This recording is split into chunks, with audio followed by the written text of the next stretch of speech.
you for joining the call. I will start with some macro commentary and then get into bank-specific details. At the macro level, economic recovery has resumed in September once the lockdown in large few states were lifted, coupled with expectations of COVID-19 peaking out. All recent high-frequency indicators suggest economic activity close to pre-COVID levels.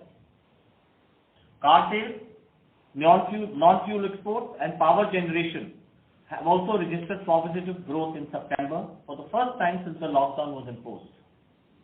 Manufacturing sector is leading this recovery, while services sector activity is still affected by the social distancing norms and cautious opening of consumer services.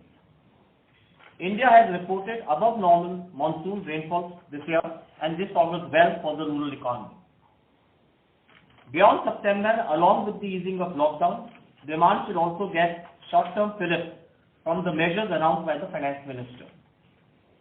The private sector has also participated by initiating prospective and retrospective salary actions. The RBI has maintained status quo on rates and has focused more on transmission of earlier rate cuts. With upcoming festive season, a good monsoon season bundled with government stimulus, a revival in consumption demand is expected. Sustainability of such revival will be key for medium-term growth. The government credit guarantee scheme has provided a great safety net to the SME sector as also indirectly to the financial system. Before I go to the quarter-specific commentary, I want to clarify on recent media speculation on merger with another bank. The bank and promoters have issued categorical denial of such developments. These reports are purely speculative and malicious in nature. The bank is executing on a business philosophy outlined in my first analyst call in Q4 and with strong support from the promoters. Now coming back to the bank-specific commentary during the quarter, we focused on, number one, getting the capital in. The capital raise process was completed and entire 3,288 crores came in September. This has improved our CRAR to 16.56% as of Q2. CRAR including H1 profits would be 16.87%. Second, accelerating deposit traction. We saw 8% quarter-on-quarter growth with retail deposits as per LCR growing by 8,000 crores. This was the highest retail mobilization we have ever done in a quarter. Our cost of deposits have dropped by 15 basis points in Q2 and 47 basis points cumulatively in H1 this year. Q2 CASA, new to bank acquisition, was 2x in value terms as our acquisition run rates improved to pre-COVID levels of 1 lakh per month. Over 90% of CASA and FD NTB bookings were done via digital channels. With comfortable acquisition run rates and strong bank liquidity levels with LCR at 140%, we will be initiating deposit rate cuts during the Q3. Third, maintaining operating profit margin. Our PPOP margin to loans was at 5.7% for the quarter. Our net interest income grew by 13%, which was well ahead of the loan growth benefiting from falling deposit rates.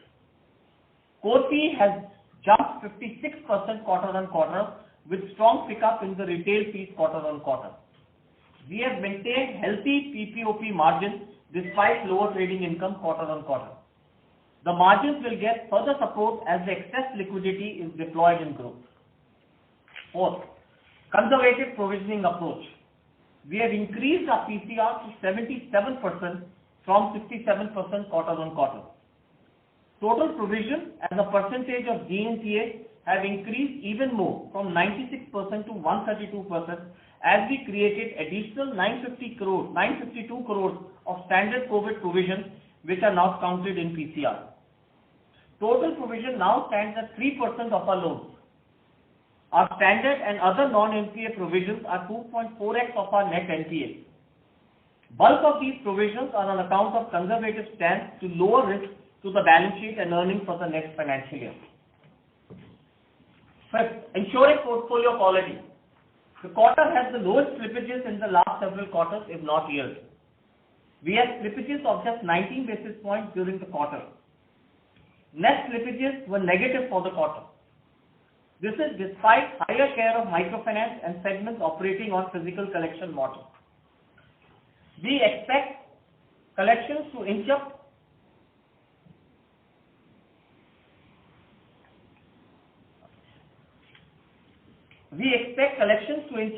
further by December.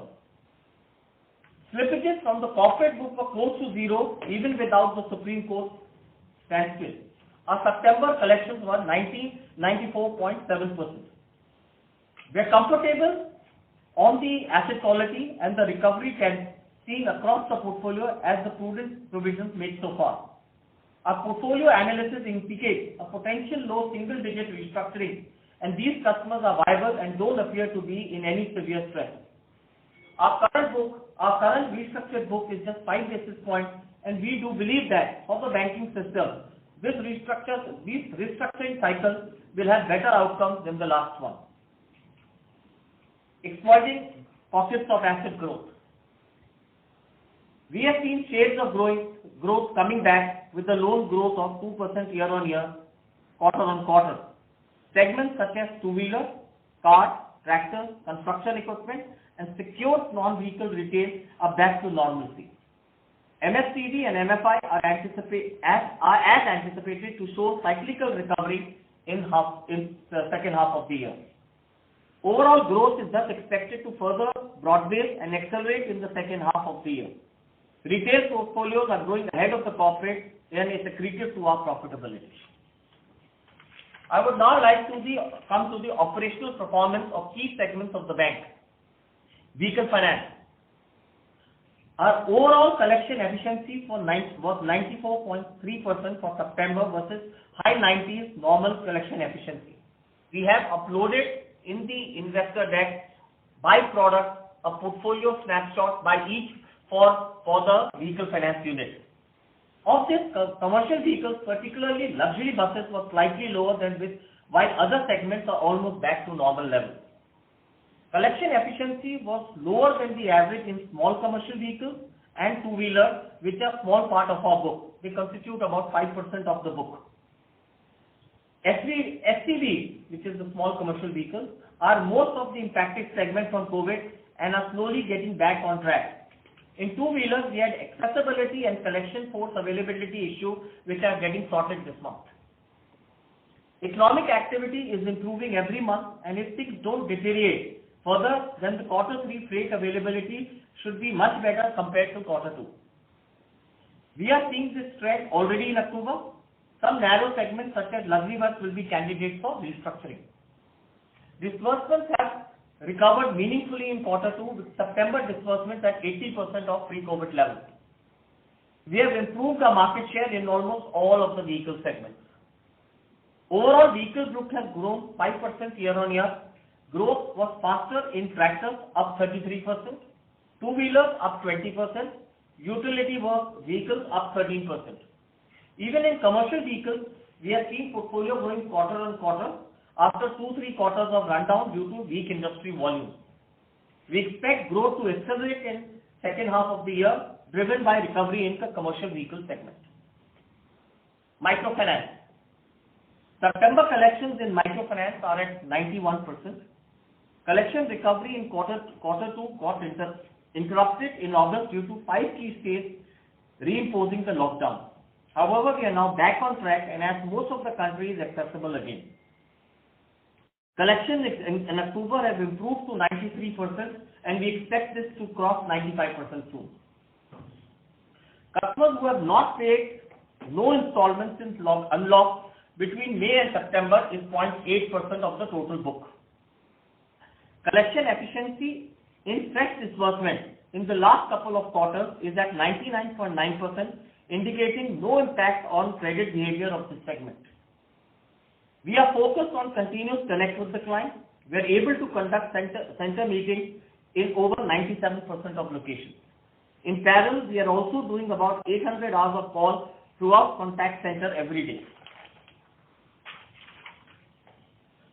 Overall portfolio saw a decline of 5% quarter-on-quarter due to lower disbursement versus historical run rates. Disbursements are, however, picking up and are at 85% of last September. We are cautious on ticket sizes and geographic concentration and disbursing only into groups and clients showing strong repayment records.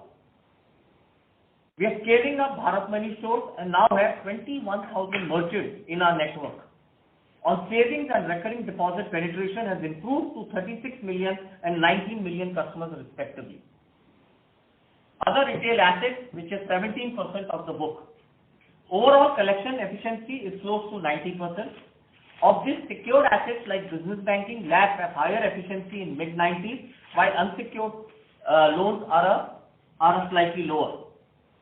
SME is a key focus area of the bank, and we are seeing growth coming back in secured assets. I think this portfolio originated in current times will have good asset quality going forward, and we are ramping up our acquisition.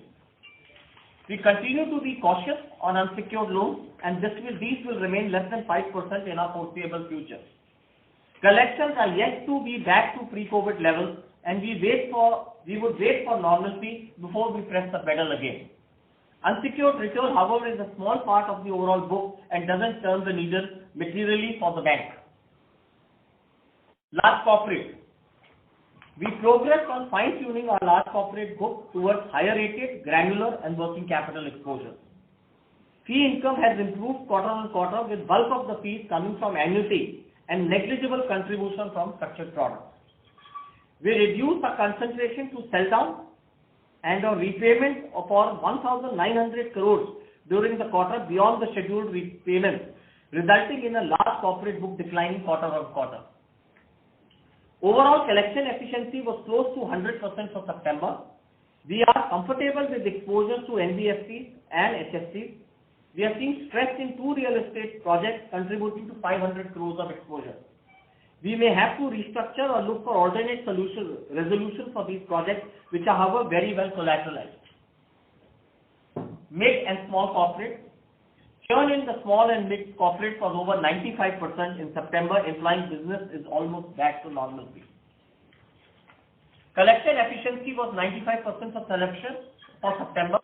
Collections were lower in segments such as education, services, food processing, auto ancillaries, and are picking up with the lag. This segment has also seen a liability build-up, with self-funding ratio improving from 59% to 71% quarter on quarter, indicating a healthy self-funding drive within this client segment. Gems and jewelry.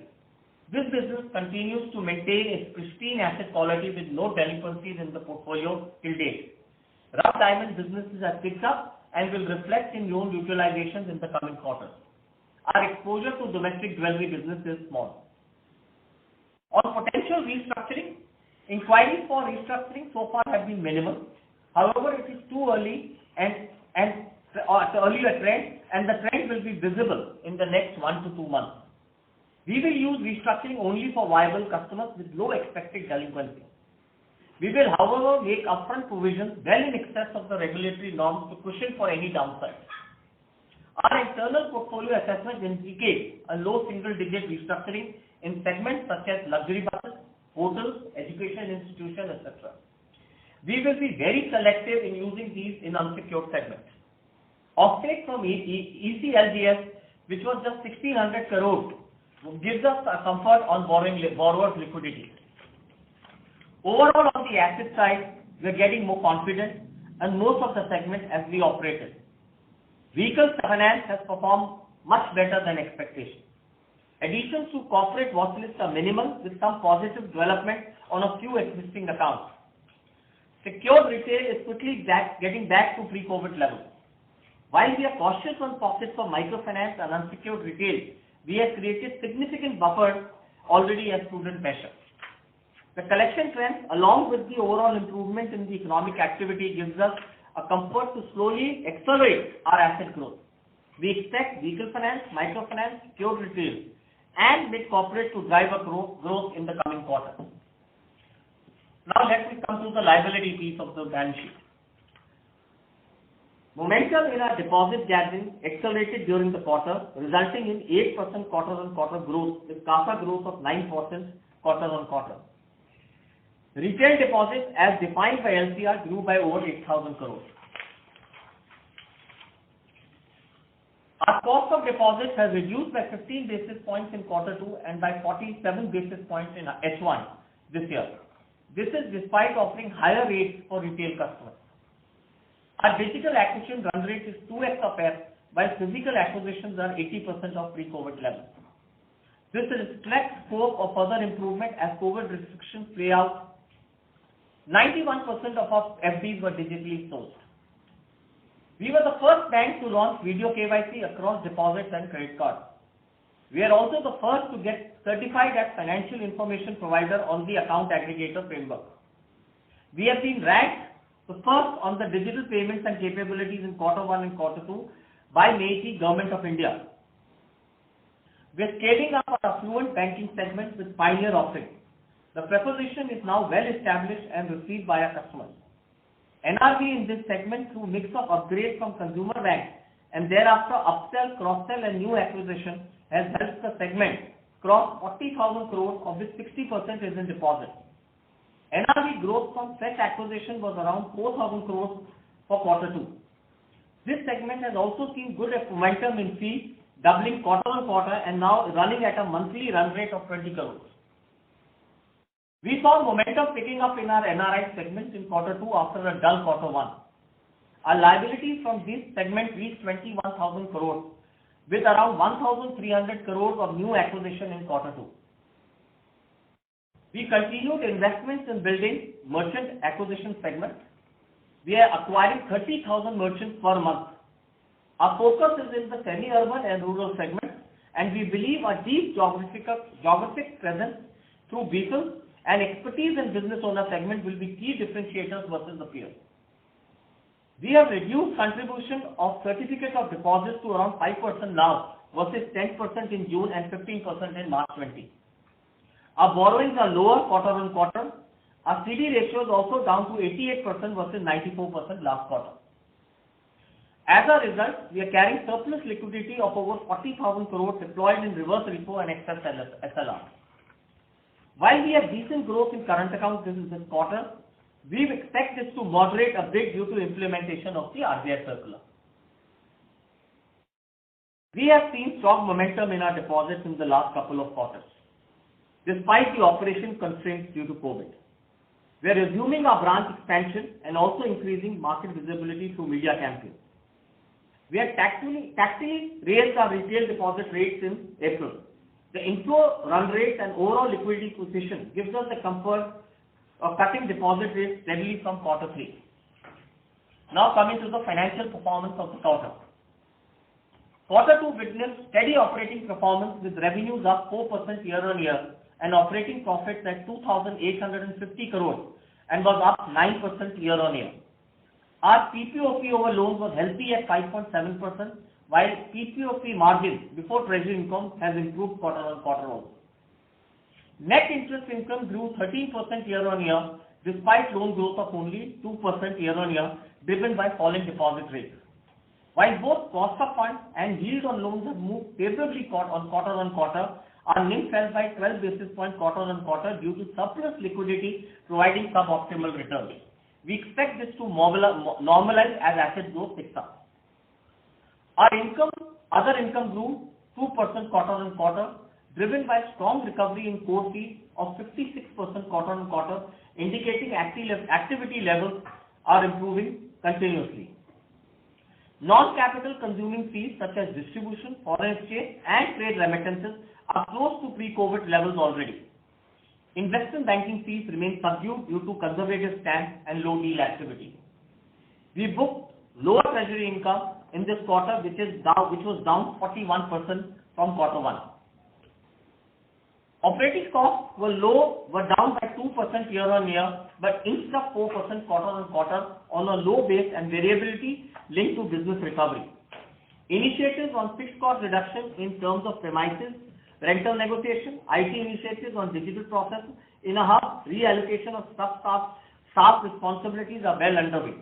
Our core cost to income before trading gains has improved 200 basis points quarter on quarter. We are rolling out annual performance appraisal action for all our employees shortly. Our employees have shown strong commitment to the bank in a tough external environment and this has been the most positive takeaway for me after taking over as the CEO. Now coming to the provisions. Our provisions for the quarter were rupees 1,972 crores. Slippages during the quarter were just 399 crores. Even if we remove the impact of the NPA standstill of 219 crores, slippages would have been 618 crores or 30 basis points of loans, significantly lower than the run rate in the last few quarters. Our SMA2 book as of September 2020 was 10 basis points. We had almost zero slippages from the corporate book in this quarter. Further, we had a negative net slippage of 567 crores, 340 crores, 48 crores net of standstill. This was mainly due to 1, NPA recovery in a few corporate accounts, 2, write-off on a fraud account, and 3, some upgrade in the vehicle finance due to past due collections. We have created additional COVID-19 related provisions of 952 crores during the quarter, taking our total COVID related provisions to 2,155 crores or 1.1% of the loan. We have increased our PCR outside of these provisions from 67% to 77%, and also this was a prominent contributor to the credit cost for the quarter. Our provision coverage ratio, including specific standard and floating provision, improved significantly to 132% from 96% quarter on quarter due to build-up in standard COVID provision not counted in PCR. Our GNPA has reduced to 2.21% or excluding standstill benefits at 2.32% versus 2.53% last quarter, and net NPA fell to 0.52 from 0.86% due to higher PCR ratio. Our approach is to create significant buffers to PCR and standard contingent provision. We will follow similar approach for a quarter or two depending on how COVID plays out and quantum of restructuring.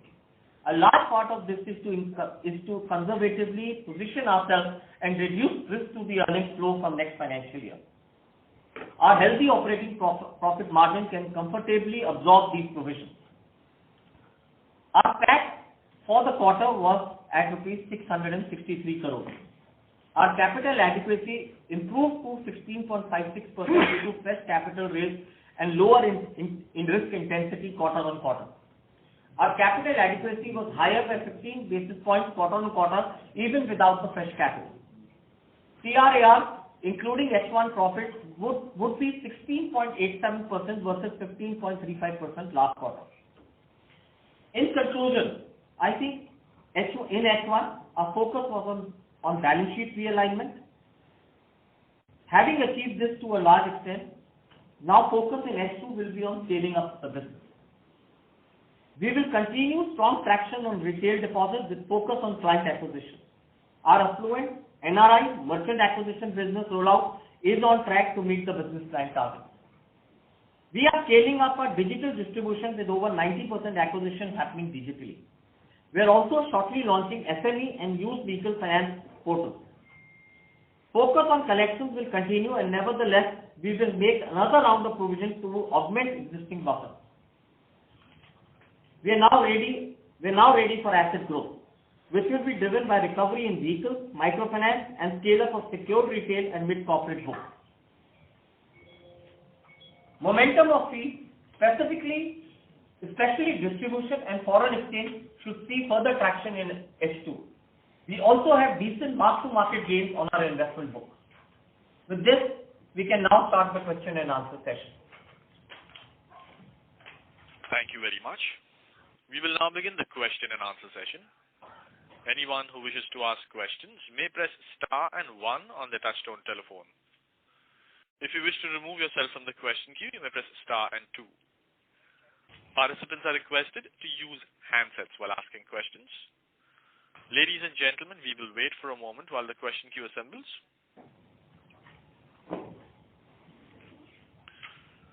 The first question is from the line of Abhishek Murarka from IIFL. Please go ahead.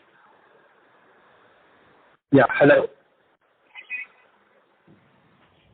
Yeah, good evening. Can you hear me? Yeah, go ahead. We can hear you. Yeah, sure. So 2 questions. One on NIM, if you can give some outlook on 2 points. One on your surplus liquidity of 40,000 crores, how long you intend to carry it and in what manner will you run it down, by when? And second, on your deposit rate, so if I go back to maybe January or December, the spread for SBI rate would have been roughly 100 basis points. And over the last 6-7 months, obviously it's 140, 150 basis points. Abhishek, I'm not able to hear you clearly. I don't know why your voice is, coming a bit, unclear. Can you speak a little bit closer to the phone? I'm not able to, sorry Abhishek, not able to hear you. Abhishek, I request you to use the handset if you're on a hands-free device. Yeah, I'm on the handset. Is it better now? Yes. Much better. Sure. Thanks. Sorry about that.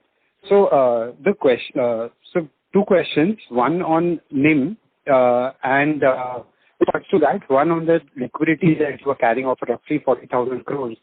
In what time period would you be sort of running it down? Also on your term deposit rates, relative to, let's say, SBI, for instance, you were in January or December, you would have been at 100 basis points spread. Today you are at around 140, 150 basis points. So in what time frame would you look to sort of reduce that spread and to, let's see, what extent? So that was the first question on NIM. Second, would be on ECLGS. If I got the amount correctly, it was 1,600 crores, is it? Yeah. All right. Yes, Abhishek, yes. Sure. So that was the second one. First one, if you could. So let me answer the NIM question, Abhishek. You're absolutely right. Excess carrying of cash and is affecting our NIM, and it has a 10 basis point impact on our NIM because if you look at an average increase of 20,000 crore on a 3,40,000 crore book, you will have that impact on the book. You're absolutely. I think the issue which you have to see is 2 points. One is we will continue to source retail liabilities and we'll continue to expand our retail liabilities and we will not stop the liability growth. So this is something which we're hell-bent on and we are going to continue to do that. On the other side, I made a statement that our asset growth is coming back and in this quarter you will see a larger asset growth than what you have seen up till now. And I think specifically in the retail segment, in our vehicle finance, in our microfinance and in our secured retail segments, you will see that growth coming back. And as a consequence, I think some part of this will get utilized. Having said that, we are cautious about our term deposit rates and I've just made a commentary that in quarter 3, you will see us reducing the rates and we should get back in the gap which we were talking about and in quarter 3, you will see the reduction in the rates and we are cautious about it and we are going to do that in quarter 3. So at least the drag due to liquidity and higher TD rates, both of those should reduce, let's say, quarter on quarter from now on. Yes, it will take 2 quarters for the full effect to come in. You must understand this. It doesn't happen that even if I do it, the rollover, the new rates will come in, but the rollovers are still. So it takes about 1 or 2 quarters for the full effect to come in, and the asset growth, even if it happens this quarter, the ANR effect will come in the quarter 4, not in the quarter 3 so much. So I think the NIM while we have always said will be between the range will be range bound. I think the real effect of the NIM will start coming in the quarter 4 and beyond. And I think we continue to maintain that our NIM will be range bound and will be the number between 4.15 to 4.25. Sure. And just squeezing in one more question here on provision outlook. I couldn't catch the last part that you said, but broadly, now that your expectation of restructuring is also relatively low and you're comfortable with asset quality, growth is coming back. So incrementally, how much do you think, what kind of run rate of provisions or additional provisions do you expect to make, let's say, in the next 6 months? So, Abhishek, the reason why I said what I said is for 2 reasons. One is, we want to be very conservative as we get into the next year because we are going to see asset growth and I don't know how the COVID will play out. And I think we want to be conservative. Second, I am doing a loan probability default type of a provisioning now, an excess provision holding on unsecured, on microfinance and certain other products, because I think what it does is it flattens your curve over a period of time, and I want to flatten the curve over a period of time rather than having these.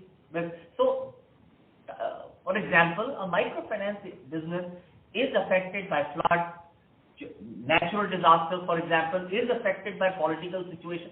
I rather keep a buffer in my book and provide for it and keep it, rather than the cost may not come, but I may keep it to take care of any significant thing.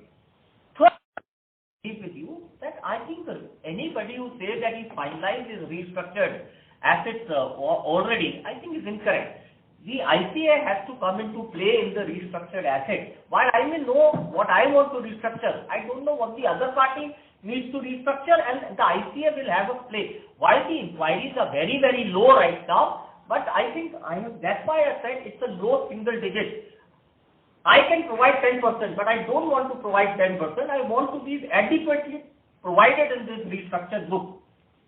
And that whatever has to come through the COVID, I've already provided. Whatever I want to provide in the restructured, I just want to keep a bit buffer and get on with life. That's it. Okay. Sure. Thanks so much. Thanks for that. Thank you. The next question is from the line of Kunal Shah from ICICI Securities. Please go ahead. Hello. Yes, Kunal, we can hear you. Okay. Yeah. So, firstly, in terms of what you highlighted, the contingency buffer that we are creating. So last time the stance was maybe, again, this, we were expecting around about 1,300 odd crores and we created 1,200. So what is leading to this increase to almost 2,100, maybe the incremental buffers which are there? So as you highlighted, would it be more towards the MFI unsecured? That is what we have created it entirely towards compared to the last quarter?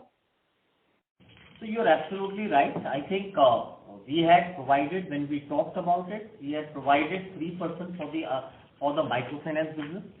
I think the microfinance business I'm not sure whether it will come, but I have provided a little bit because the collection efficiency was 91%, and as of today also it's 93. I've just been conservative in providing.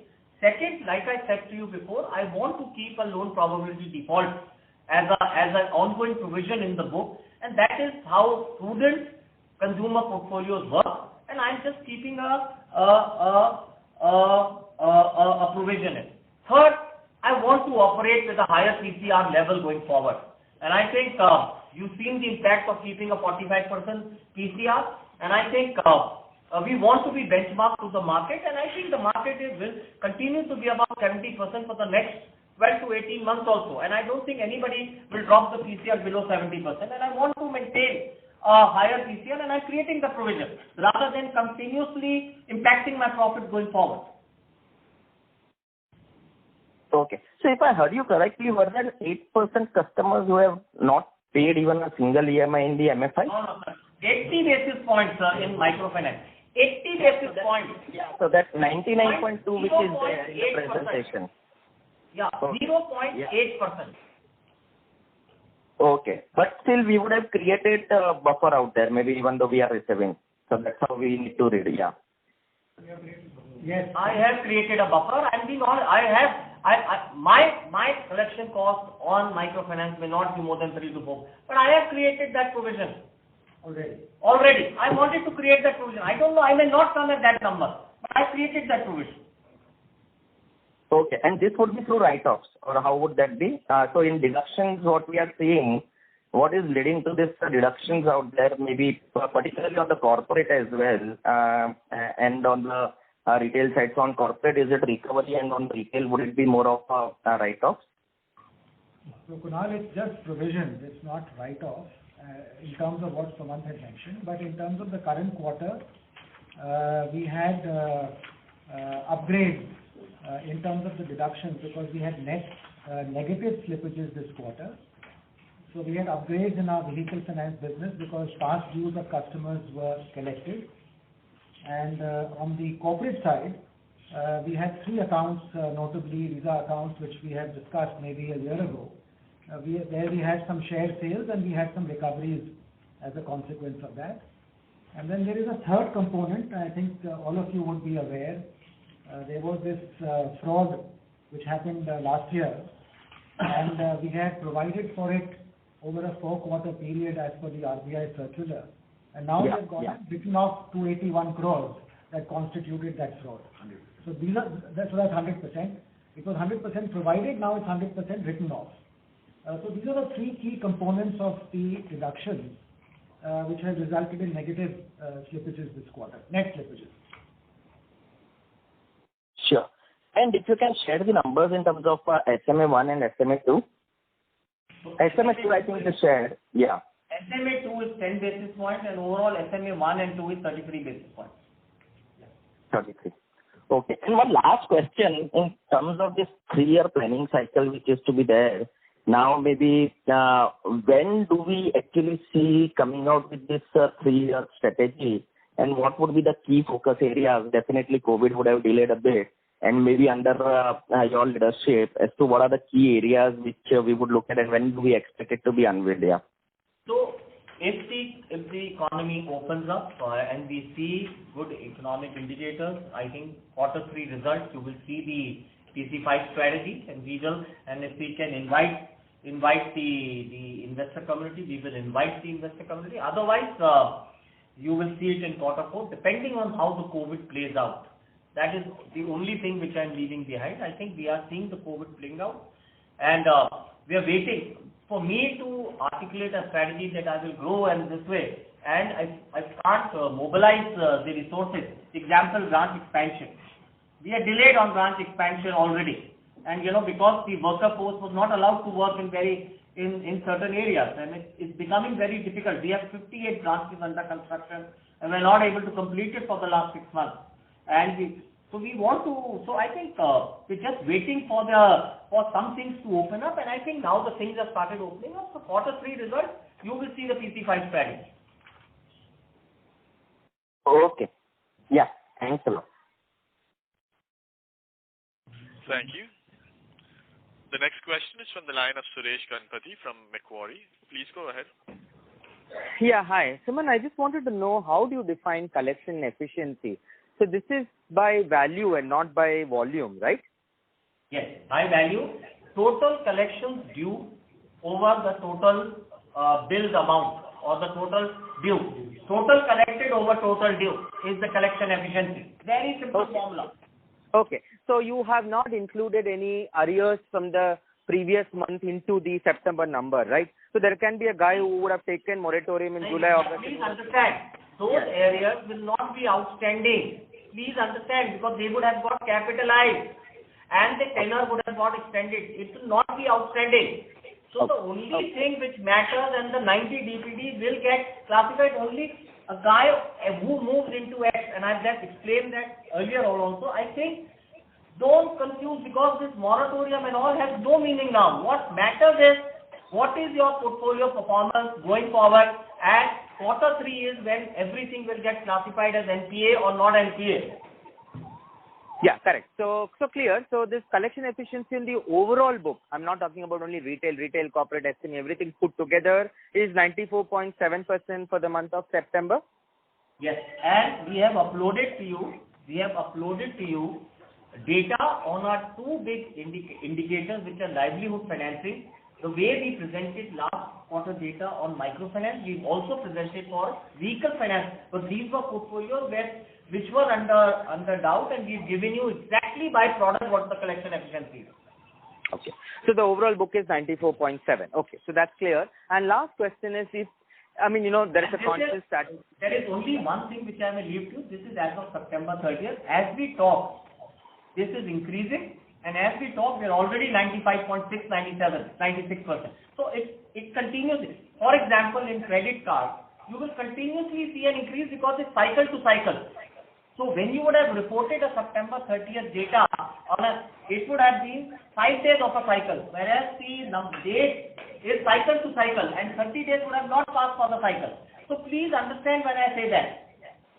No, but for credit cards, Suman, you can just include the minimum due amount of 6,000 and then say I have collected the money, whereas the total outstanding could be 50,000, right?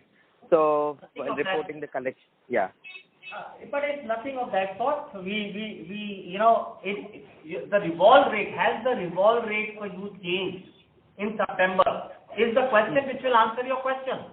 Yeah. So, correct. if you're changing the revolve rate, my yield would have been higher on the credit card business to 34-35%. I am down. I am exactly the same what is I was in January, February.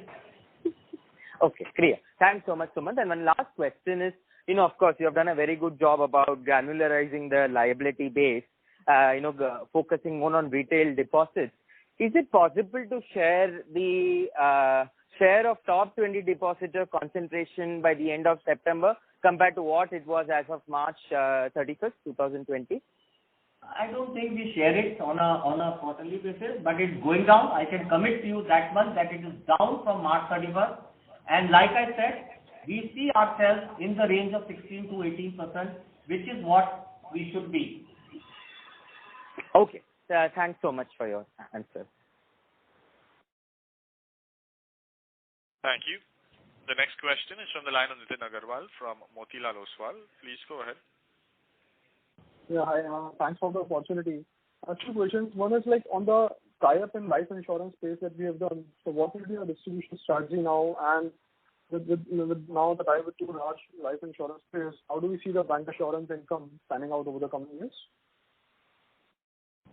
So bank assurance is a very critical component of our fee, and we believe it also adds stickiness to our client portfolio.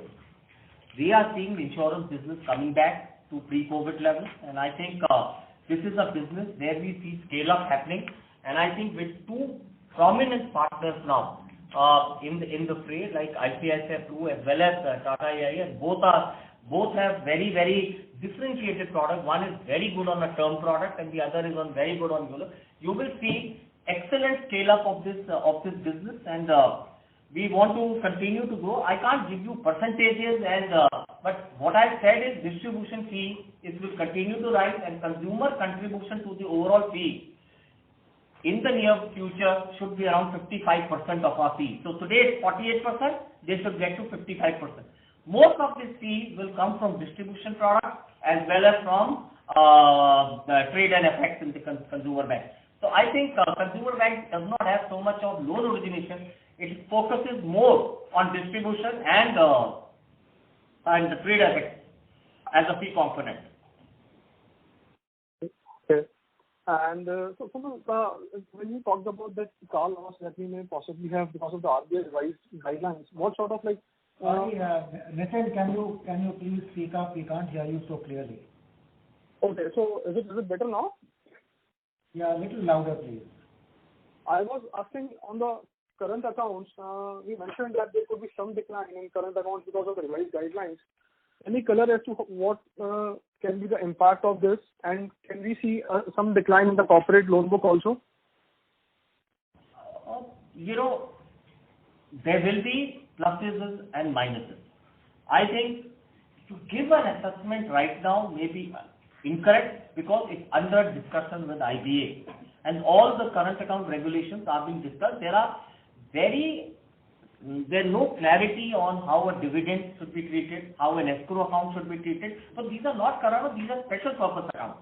So I think let the clarity come in. Yes, if the thing comes into play, you know that the balance can only come to the CCOD account and it has to credit the CCOD account.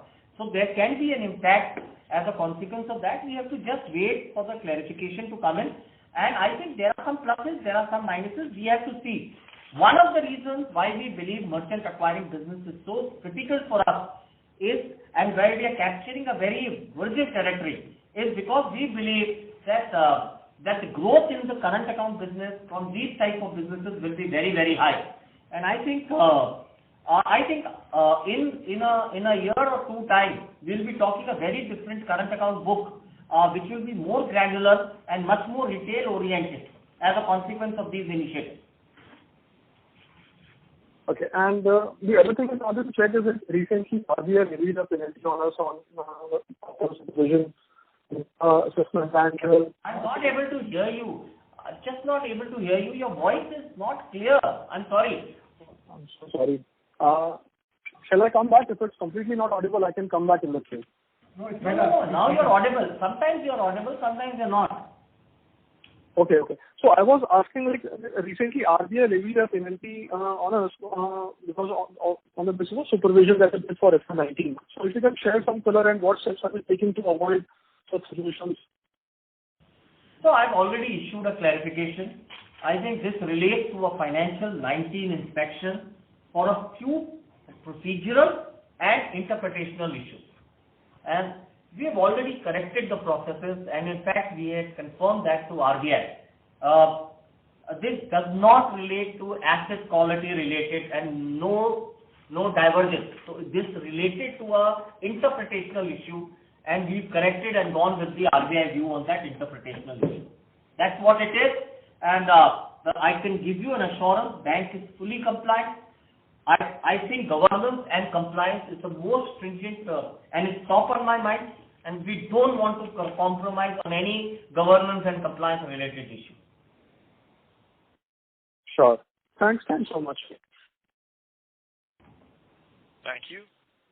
The next question is from the line of Adarsh Parasumpuria from CLSA. Please go ahead. Hi, Sumant. Question on the corporate book in fees.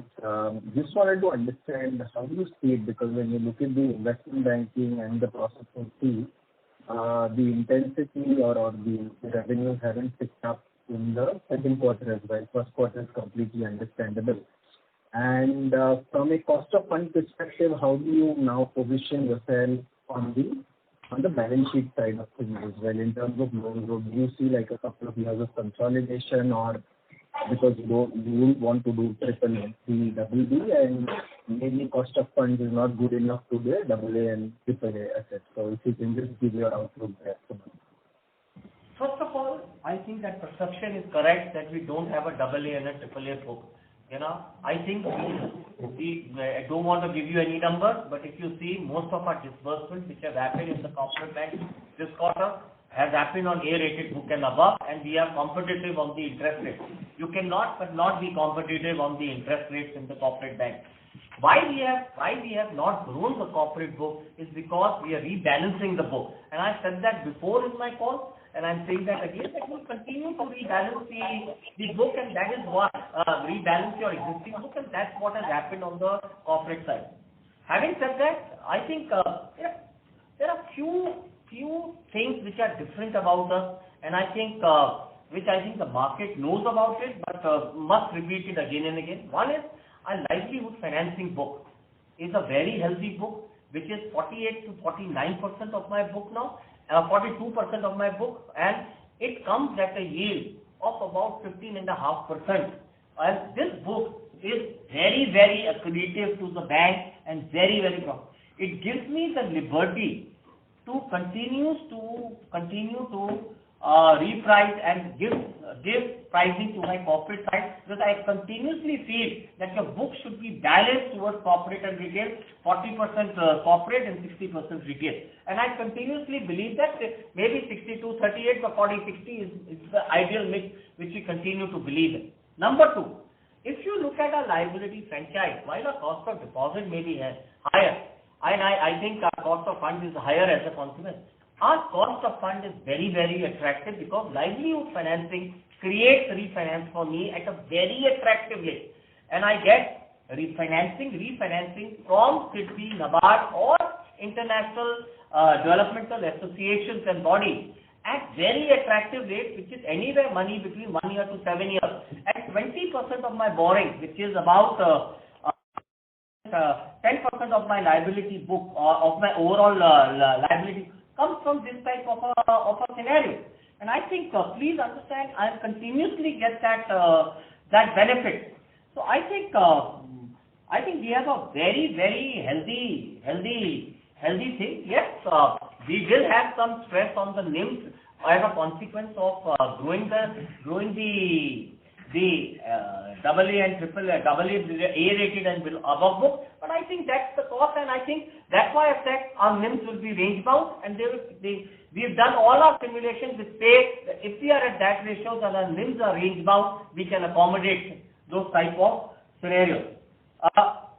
Please understand, going forward, if we do what we are doing, our provisions will also get normalized over a period of time, and your ROAs and ROEs will be very, very at a different level as a consequence. And I think our ability to absorb NIM as well as absorb any lesser pricing will be very different in my opinion. And of course, the cost of deposits will go down. We are dropping our rate. So we must tell you this, that we are dropping our rate and we'll get back to the levels which we were in.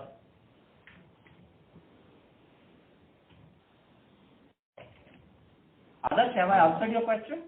Yeah. Yes, Sumant. I just had one follow-up was on the fee part of corporate book, because, corporate loan processing and more importantly, the investment banking fee, right, which is completely dried and it's second quarter.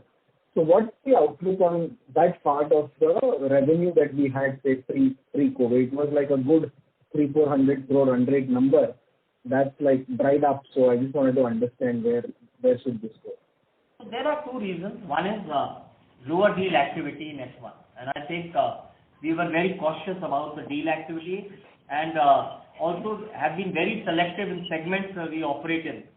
I think the fee may increase, but to come back to the normal level of what it was I think will be difficult, and that's why we said that our core fee in corporate bank will only be 22% of our fee. We've always said that 22 to 23%.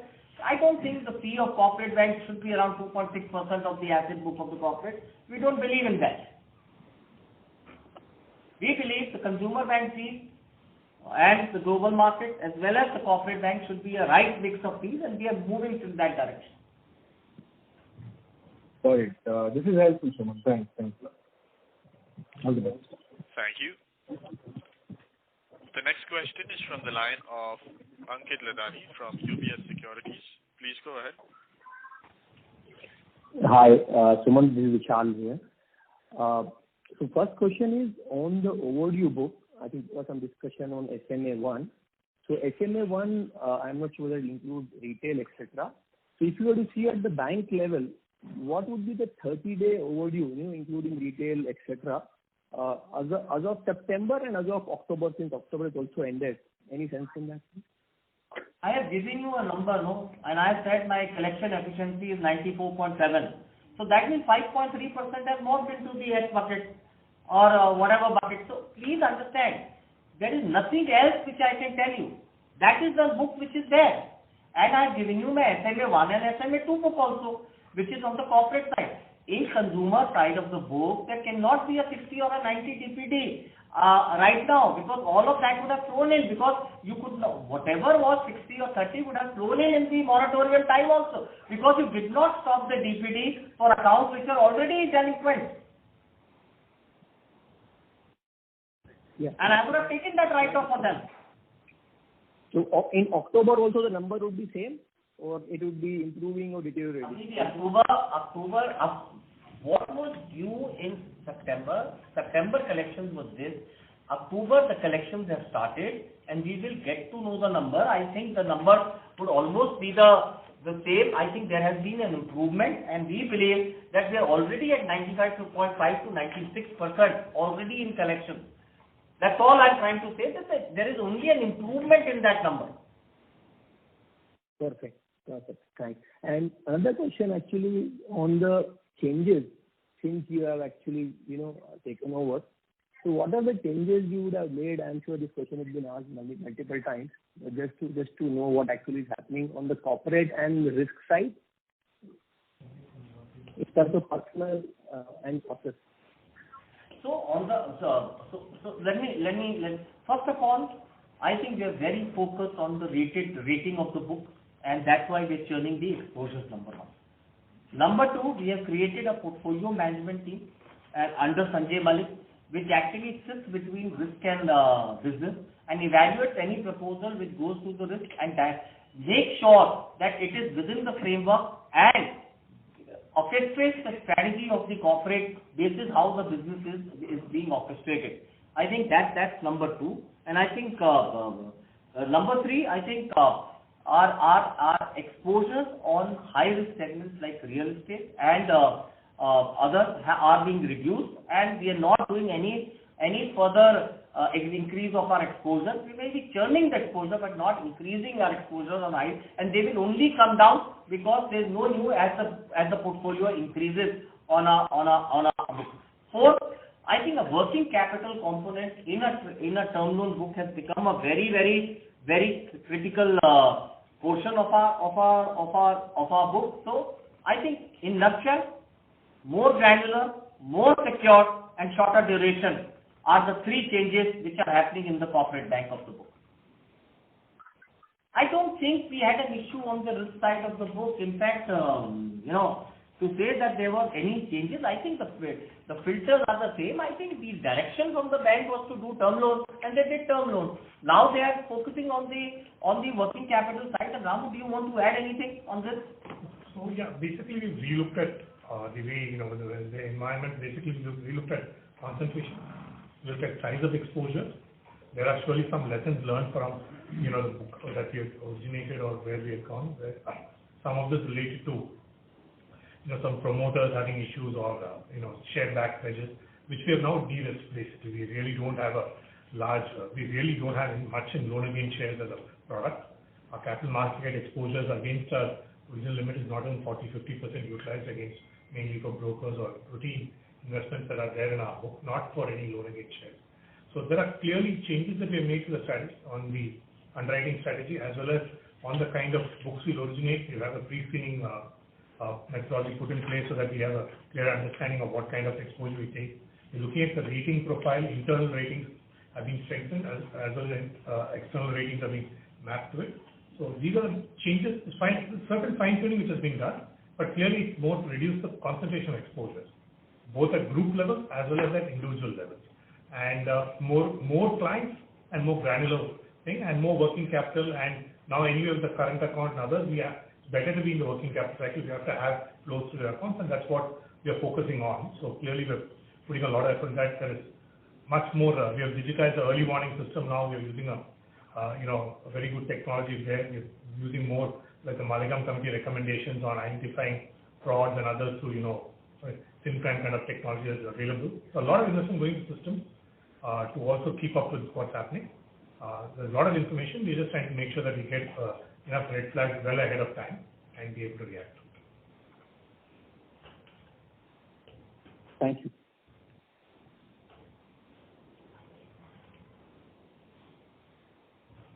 Thank you. The next question is from the line of Jayant Karute from Credit Suisse. Please go ahead.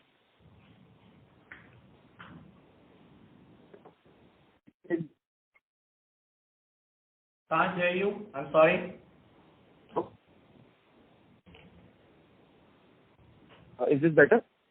Yeah, now it's better. Yeah.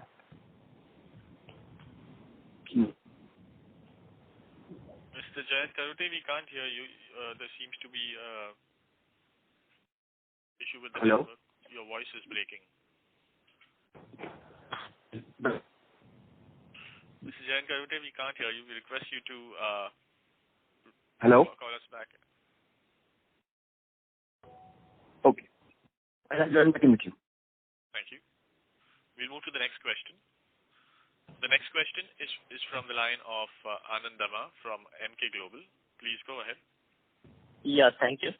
So one is that you in the statement said that we would be looking at growth in the second half coming in from the CV segment.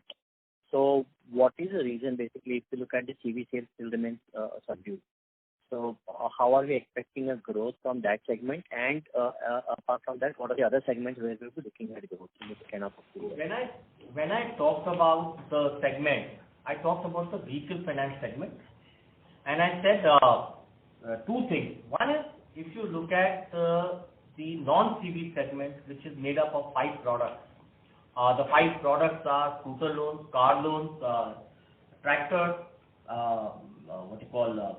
construction equipment and affordable housing, I think the growth is coming back, and we are seeing growth back on all those 5 segments, and they're back to pre-COVID levels, number 1.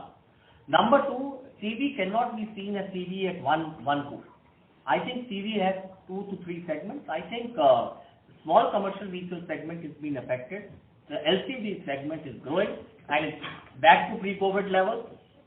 And I think we are gaining market share there, and we want to continue to gain market share in that business. And we also believe that the MSCV in September has shown recovery, and I think in the third and the fourth quarter there will be some recovery which will happen. And I think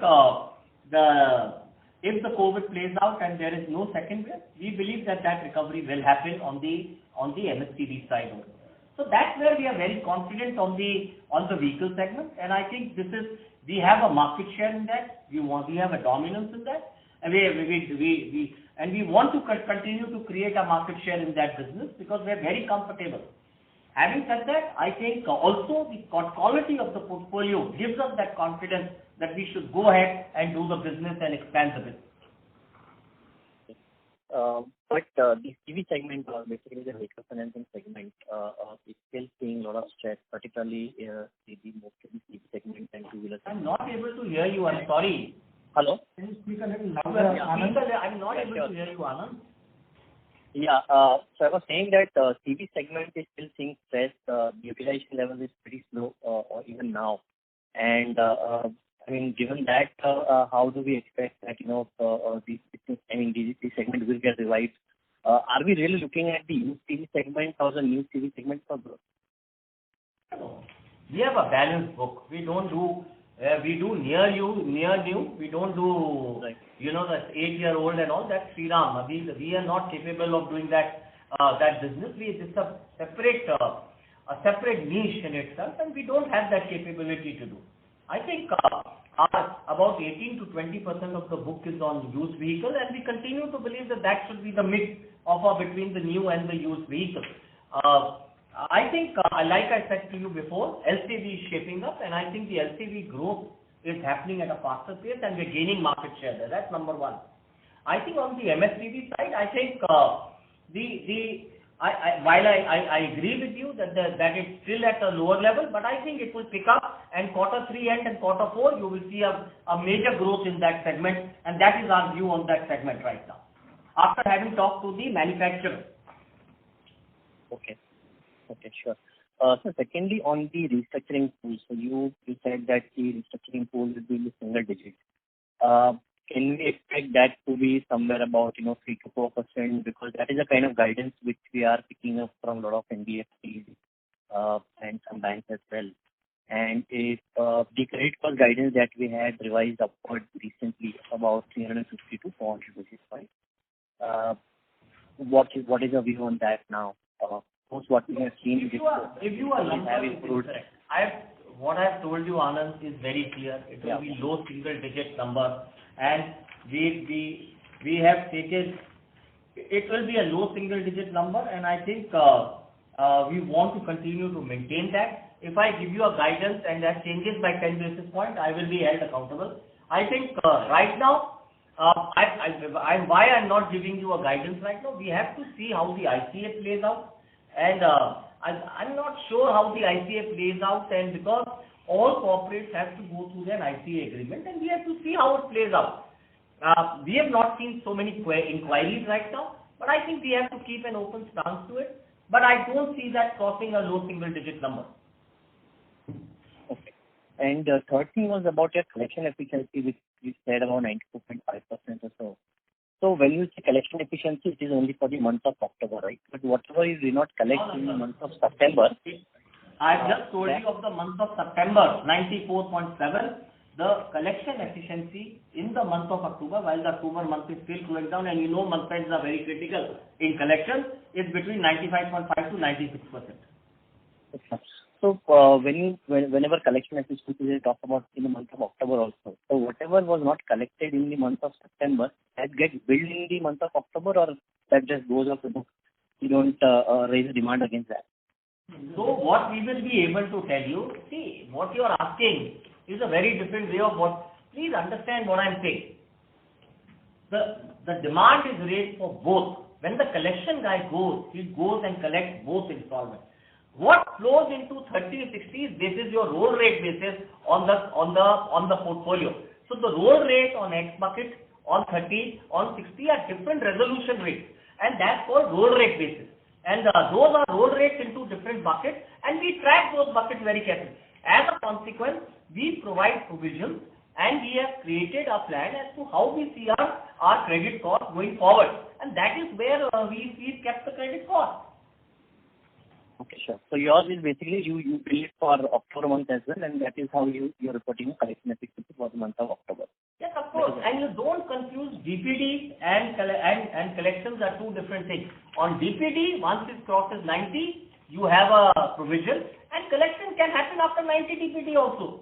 But please understand, the provisions have to happen on 90 DPD. No, so our confusion was basically because there were some management who were talking about collection efficiency reaching 97-98%, but we were not sure whether they are including the collections which were not collected in the month of September and been included in the month of October or not. So there were different views which are coming out. So that's the reason we are talking net number. Yeah. We are talking net numbers, that what Sumant mentioned about 95.5 to 96, which we will establish at the end of this month, is the net number. So if there is that 5% or 5.3% of September which was yet to be collected, the gross number will be higher. Okay. I hope that is clear. Yeah, sure. That's thanks. Vehicle financing, incidentally, on a gross basis is over 100%.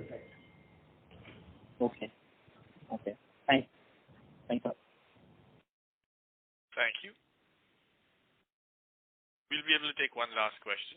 We take the last question from the line of MB Mahesh from Kotak. Please go ahead. Hi, good evening, sir. Just a few questions from my side.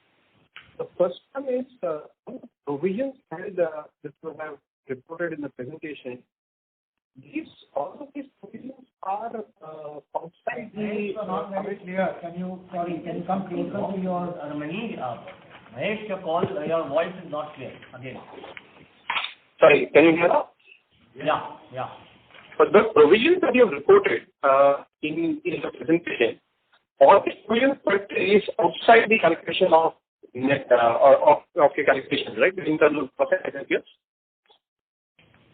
So, for example, if I look at specific provisions of... Mahesh, could not hear you, but 952 crores is outside the PCR. So we are sitting on this quarter, we provided 952 crores, which is not part and parcel of our PCR. And this specific provisions of 2646 related to non-performing loans, what is that related? NPA provisions. Those are NPA provisions. Those are specific provisions. But if I look at the last quarter, this number was 2566. This quarter it is 2646. But the overall provisions which is sitting, which is the distributing loss, I think between the two quarters is much higher. Mahesh, we are not able to hear you, but if I can infer from your question, see that while we have made higher provisions, there are also write-offs which reduce the provision. So the net addition that you see in the specific provision is after the write-offs you have taken in the quarter. I had referred to one write-off also. Sure. Okay, perfect. The second question pertains to your telecom exposure. We have seen a reduction this quarter. Could you give some color on it? Ramu, telecom exposure. Yes. So on the telecom exposure, we have, as we have disclosed in the past, we have Vodafone, which is our largest exposure, where we have about a little less than 1,000 crores of funded exposure. There is no moratorium or anything. They have been servicing their dues. Other is performance and bank guarantee that we issued, which is about 2,400 crores. There has not been any instance of any invocation or letter or anything. So just it is stable. Post the Supreme Court order, we believe that things are more stable at Vodafone than what was anticipated prior to the Supreme Court decision. Yes, there is pending clarity required. They have already paid, as per their own calculations, what is due, more than what is due as of March. Anyway, we have to wait for the DOT clarification of that. That is what Bharti Airtel has also indicated. Otherwise, they paid. They did show yesterday the results which came out showed that They are getting a bit more subscriber base addition in the 4G base. They are also getting additions in on capex that they're doing. So we believe that there is a fundraise also that they're attempting. So things are okay for now. We closely monitor the account and we'll see how things pan out there. Other than that, we have exposure to the other two players, Bharti Airtel. We have some exposure to Jio and Tata, which are all reasonably good companies in the sense they're all deep pockets and no concerns there. We will continuously look to reduce the exposure to the sector as and when the opportunity arises, but not really expanding anything. My last question, if I look at of your note program, the advances which is reported as the SMA or overdue categories. We cannot hear you again, Mahesh. Please. Yeah. If I look at point number 8 in your note to account, that is a 17,600 crores of non-RG and 4,419 crores where the asset classification benefits were extended. Can you just explain how we define these two numbers? He's talking about the 17,000 crores in the published numbers, which pertain to the SMA moratorium of any overdue. Yeah. So he just wants to know that. So the way we looked at it was the book which was Mahesh, it is the book on which moratorium was granted, and as of 30th September, if it has got any overdue or in SMA bucket, even one-day DPD, we have declared that book. Yeah. For example, the interest debited at the end of 30th September also will be counted. Yeah. It's not that it's a flow, but it's just that's the way it has been expected. But this number pertains to March 31st, or does it pertain to March 1st, or does it pertain to September 30th? Basically, the disclosure is on February 29. What was the book that you had on which you had extended moratorium, and what is the outstanding as on date today? So, even after capitalization, for example, many of our portfolios, we debit the interest on 30th of September. It would have been not serviced, it got serviced in October. But on that particular day, we have to take into account this. It is not that it's a flow number or anything. It's a number that is just a statistic. No. I think bulk of this number comes from vehicle finance, which is less than 15 days and gets collected in 15 days, and that's the way we operate. And that is the number which comes into the thing and gets collected. But you have to report it as but the collection happens on that. There is a difference between a DPD and a collection, and that is how it happens. This is the way you report it. This is the RBI definition. But the reason asking is that when I look at the annual report, it shows 20,700 crores. But when I look at this disclosure, it shows 17,617. It's come down, Mahesh. It's come down. Some clients may have availed at the time. Now they're serviced on time after the thing. So, coming down, it's coming down. Okay. Look at bank disclosure